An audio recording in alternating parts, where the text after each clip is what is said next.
সামনে এলো পরশুরাম ধারাবাহিকের নতুন টুইস্ট। আর এই টুইস্ট দেখে মাথা ঘুরে গেল দর্শকদের। সকলে ভেবেছিল পরশুরামের বসও হয়তো সৌরভের মতো টাকার কাছে বিক্রি হয়েছে, কিন্তু আসলে তা নয়। বসের এমন আচরণ, তটিনীর সাথে খারাপ ব্যবহার করা, সবটাই তটিনীর পরিকল্পনা। যেহেতু নন্দিনী তটিনীর কাছ থেকে বিজিত আর তার র্যাকেটের সব প্রমাণ হাতিয়ে নিয়েছে, তাই নতুন করে পরিকল্পনা সাজিয়েছে তটিনী। আর সেই পরিকল্পনাই তটিনীকে সাহায্য করেছে পরশুরামের বস। তাই তো সকলের সামনে তটিনীর সাথে খারাপ ব্যবহার করে এটাই প্রমাণ করতে চেয়েছে যে তটিনী অপরাধী, তটিনীর জেল হয়েছে। আর এই পরিকল্পনা সফল করেই তটিনী এবার বড় চাল চালবে। বন্ধুরা, পরশুরাম ধারাবাহিকের আজকের পর্বে দেখানো হয়েছে পরশুরাম বারবার শিবানীর ডাক শুনতে পায়। আর শিবানীর ডাক শুনে পরশুরাম অস্থির হয়ে যায়, নিজের বোনের নাম ধরে চিৎকার করে ওঠে। পরশুরাম মনে মনে ভাবে, এখন আমি কাকে বাঁচাবো? আমার ভালোবাসা, আমার স্ত্রী তটিনীকে, নাকি আমার বোন শিবানীকে? ভগবান পরশুরাম, তুমি আমায় বলে দাও, এখন আমি কি করব? পরশুরামের চিৎকার, তার কান্না শুনে গ্রামের আকাশ বাতাসও যেন ভারী হয়ে ওঠে। অন্যদিকে দেখানো হয় পরশুরামের বস আর সৌরভ মিলে তটিনীকে নিয়ে আসছে। তাকে পুলিশের গাড়িতে তুলে দেওয়া হচ্ছে, কোর্টে নিয়ে যাওয়া হবে। বসের এমন আচরণে সবাই বেশ অবাক হয়ে যায়, বিশেষ করে তটিনী আর সেই সাথে পরশুরাম। পরশুরাম বারবার করে বসকে অনুরোধ করে, আমার স্ত্রীর অসম্মান হতে দেবেন না স্যার, আমার স্ত্রীকে কোর্টে চালান করবেন না। বস পরশুরামকে বলে, পারলে তুমি তোমার স্ত্রীকে বাঁচিয়ে নাও। অন্যদিকে তটিনীও বলেছিল, আমি আপনার গদি নাড়িয়ে দেব, আপনি জানেন না আমি কে। বস বলে, আগে তো নিজেকে বাঁচিয়ে নিন। তটিনীকে গাড়িতে তুলতে তাকে বাইরে আনা হয়। আর তখনই তটিনী দেখতে পায় অভিভাবকেরা তার নামে স্লোগান দিচ্ছে তটিনীর বিরুদ্ধে। অপমান অসম্মানে জর্জরিত হয়ে যায় তটিনী। তার দিকে খালি বোতল ছুঁড়ে ফেলা হয়, ইট পাটকেল দেওয়া হয়। আর এই সব কিছুতে তটিনী এইবার নিজেকে বাঁচাতে পরশুরামের বসের কোমর থেকে চেম্বার তুলে নেয়, আর তারপরেই শূন্যে আকাশের দিকে চেম্বার চালিয়ে দেয়, যেটা দেখে অভিভাবক মিডিয়া সহ সবাই অবাক হয়ে যায়। তটিনী সকলের সামনে চিৎকার করে বলে, আমি কোনো অন্যায় করিনি, আমি অপরাধ করিনি, আমি 2 সন্তানের মা, আমি কোনো ভুল কাজ করিনি, আমাকে ফাঁসানো হয়েছে, মিথ্যেভাবে ফাঁসানো হয়েছে। এই বলে তটিনী কাঁদতে কাঁদতে মাটিতে লুটিয়ে পড়ে। বস তখন তটিনীকে বলে, আপনি তো আমার চেম্বার ব্যবহার করলেন, এটা তো আরেকটা অন্যায় করলেন, এইবার আরও একটা কেস খাবেন। এই বলে বস তটিনীর হাত থেকে চেম্বার নিয়ে নেয়। তারপরেই মহিলা পুলিশেরা তটিনীকে টানতে টানতে গাড়িতে তোলে। তটিনী কান্নায় ভেঙে পড়ে, অসহায়ের মতন সবার দিকে তাকায়, কিন্তু কেউ তাকে সাহায্য করতে এগিয়ে আসে না, বরং মিটমিট করে হাসতে থাকে সৌরভ কর্ণ চ্যাটার্জি। তটিনী যখন গাড়ি করে যাচ্ছিল তখনই লাট্টু পিকো মামি বলে ছুটে আসে। সন্তানদের এইভাবে ছুটে আসা, পিকোর হোঁচট খেয়ে পড়ে যাওয়া, এই সব কিছুতে তটিনী আরও বেশি ভেঙে পড়ে। অন্যদিকে তটিনীর মা লাট্টু পিকোকে সামলে নেয়। এরপর দেখানো হয় তটিনীকে কোর্টে আনা হয়েছে। অন্যদিকে সৌরভ ও পরশুরামের বস ওরাও কোর্টে এসেছে। পরশুরামের বস সৌরভকে বলে, তুমি এখানেই দাঁড়িয়ে যাও, আমি ভেতরটা সামলাচ্ছি। সৌরভ বলে, কেন স্যার? বস বলেন, আমার মনে হচ্ছে বাইরে কোনো একটা ঘটনা ঘটতে পারে। সৌরভ বলে, আপনি কোনো চিন্তা করবেন না স্যার, আমি এখানে আছি। ওই পরশুরাম আমাকে অনেক জ্বালিয়েছে, অনেক ক্ষতি করেছে আমার, এইবার ওকে উপযুক্ত মজা আমি বোঝাবো। বস সৌরভকে বলে, তুমি কি কিছু বললে? সৌরভ বলে, না না স্যার, আপনি যান, আমি এখানেই আছি। বস বলে, ঠিক আছে, এখানেই দাঁড়াও। এই বলে বস তটিনীর সাথে কোর্ট রুমে আসে। আর সেখানেই দর্শক দেখতে পায় গল্পের আসল টুইস্ট, যেখানে তটিনীর টিমের লোকরাও উপস্থিত হয়। তটিনী তাদের সাথে পরশুরামের বসের পরিচয় করিয়ে দেয়। আর সেই সাথে তটিনী তার টিমকে জানায়, আমাদের এই প্ল্যানে উনি আমাদের সাহায্য করেছেন। এই বলে তটিনী পরশুরামের বসকে থ্যাঙ্কস জানায়। পরশুরামের বস বলে, এটাই তোমার ডিউটি ছিল, আপনাকে সাহায্য করতে পেরে আমারও খুব ভালো লাগছে। তটিনী বলে, এই পরিকল্পনা সফল করতে হলে ওই র্যাকেটের সব তথ্য প্রমাণ পেতে হলে, ওই র্যাকেটকে ধরতে হলে এই পরিকল্পনা আমাদের করতেই হতো। তবে আপনি যেটা করেছেন সেই জন্য আমি আপনার কাছে কৃতজ্ঞ থাকব।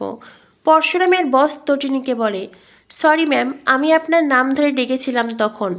তটিনী বলে, না না, কোনো প্রবলেম নেই। আফটার অল আমি তো পরশুরামের স্ত্রী, আপনি আমাকে ডাকতেই পারেন। তখনই পরশুরামের বস বলে, তবে তো আপনাকে বৌমা বলে ডাকতে হয়। এরপরে বস আবারও তটিনীকে সরি বলে। বস তটিনীকে বলে, একদিন আপনার বাড়িতে যাব, জমিয়ে আপনার হাতের রান্না খাবো। তটিনী বলে, একদম তাই। তবে হ্যাঁ, এখন যেটা করতে হবে, বাইরে সবাই জানবে আমার 7 দিনের জেল হয়েছে। আমাকে যখন জেলখানায় নিয়ে যাওয়া হবে মাঝ রাস্তায় আমি গাড়ি থেকে নেমে যাব, আর তারপরেই আসল খেলা শুরু হবে।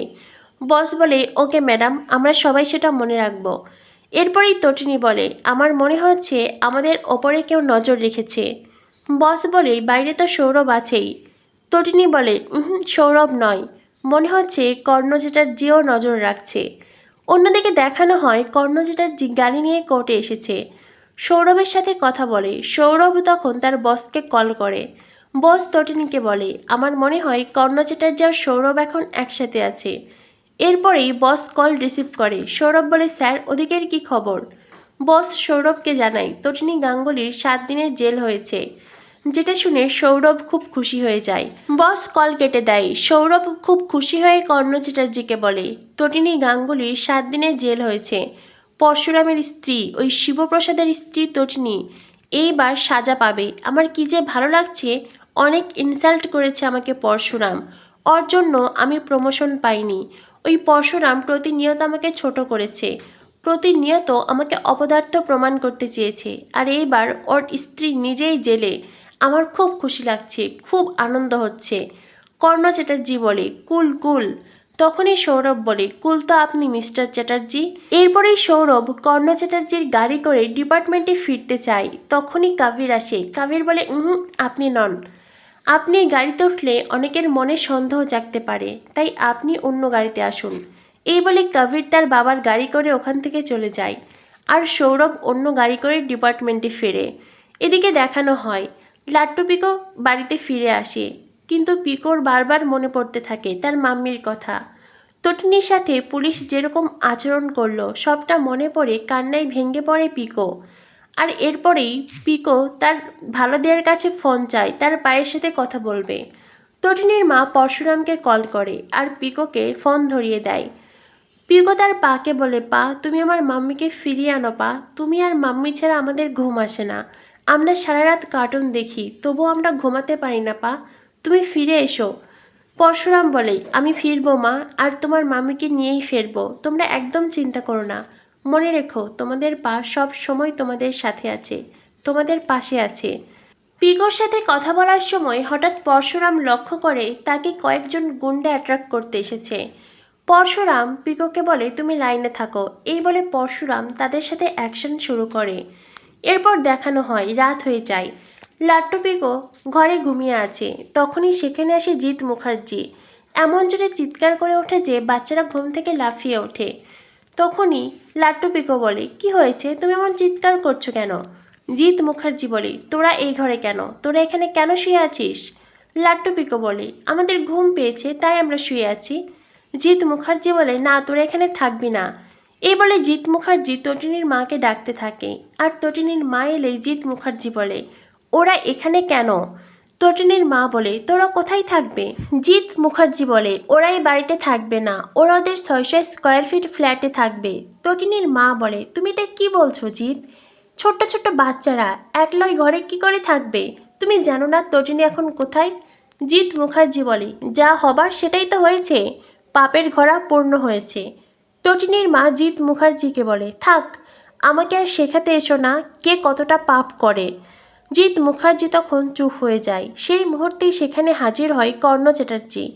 কর্ণ চ্যাটার্জি জিৎ মুখার্জিকে শান্ত হতে বলে। কর্ণ চ্যাটার্জি লাট্টু পিকোকে বলে, তোমরা জানো তোমাদের মাম্মি এখন কোথায়? তোমাদের মাম্মি এখন জেলে আছে। আর কারা জেলে থাকে জানো? যারা ক্রাইম করে, যারা ক্রিমিনাল। এবার তোমরাই বলো আসল রাক্ষস কে? তখনই লাট্টু বলে, তুমি সবচেয়ে খারাপ মানুষ, তুমি আসল রাক্ষস। এটা শুনে কর্ণ চ্যাটার্জি খুব রেগে যায়। অন্যদিকে দেখানো হয় পরশুরাম যখন বসেছিল, অন্যদিকে বলরাম, মায়া, শিবানীর সেই হার নিয়ে ল্যাবে যাচ্ছিল ফরেনসিক টেস্ট আর ডিএনএ টেস্ট করাতে। আর তখনই গ্রামের সেই গুন্ডারা তাদের গাড়ি ঘিরে ধরে। বলরাম পরশুরামকে কল করে পুরো বিষয়টা জানায়। পরশুরামকে বলরাম বলে, মনে হয় আমরা কলকাতায় ল্যাব অবধি পৌঁছাতে পারবো না। পরশুরাম বলে, বলরাম যে করেই হোক তোকে ল্যাব অবধি পৌঁছাতেই হবে, ওই হাড়ের ডিএনএ টেস্ট করাতেই হবে। বলরাম ওখান থেকে ভাগ, ওখান থেকে পালিয়ে যা বলরাম। মনে কর যখন আমাদের ট্রেনিং হয়েছিল সেই সময়কার কথা, ওখান থেকে পালিয়ে যা। বলরাম তখন গাড়ি থেকে নামে আর ওখান থেকে ছুটতে শুরু করে। গুন্ডারা বলরামকে ফলো করে, তাকে তাড়া করে, কিন্তু শেষ অবধি বলরাম নিরাপদ জায়গায় পৌঁছে যায় আর গুন্ডারা হতাশ হয়ে পড়ে। বিজিত লাহিড়ী সেই গুন্ডাদেরকে কল করে বলে, কি খবর? গুন্ডারা বলে, হাত ফসকে বেরিয়ে গেছে। বিজিত লাহিড়ী বলে, ঠিক আছে, তবে কলকাতা অবধি ওই হার নিয়ে তারা পৌঁছাতে পারবে না। এই বলে বিজিত লাহিড়ী কল কেটে দেয়। আগামী পর্বে দেখানো হবে বিজিত লাহিড়ী আবারও বিজং লালের মতন সেজেছে, আর এইবার বিজিত লাহিড়ী পরশুরামকে একেবারে শেষ করবে। অন্যদিকে পরশুরাম মনে মনে ভাবে, যদি আমি এইটা জানতে পারি ওই হার আমার বোন শিবানীর আর তার সাথে বিজিত জড়িয়ে আছে, তবে বিজিত লাহিড়ী এইবার তুই শেষ। তো বন্ধুরা বুঝতেই পারছো, জমে উঠেছে পরশুরাম ধারাবাহিক। কী হতে চলেছে পরশুরামের আগামী পর্বে? পরবর্তী আপডেট পেতে আমাদের সাথেই থেকো। ধন্যবাদ সবাইকে।